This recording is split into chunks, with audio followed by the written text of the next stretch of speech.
మరి నిన్నటి రోజున హెలికాప్టర్ కూలితే దాని సంగతి నిన్న మాట్లాడకుండా ప్రజలంతా కూడా ఈరోజు ఎందుకు మాట్లాడుతున్నారు?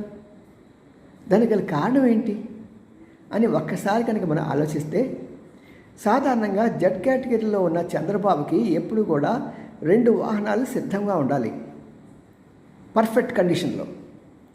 మరి ఆయనకి ఒక హెలికాప్టర్ బాగానే ఉంది, పనిచేస్తున్నారు బ్రహ్మాండంగా.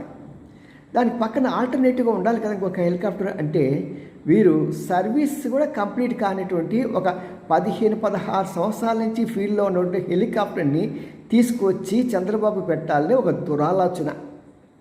ఈ దురాలోచన మరి ఎవరు చేశారో అర్థం కాదు.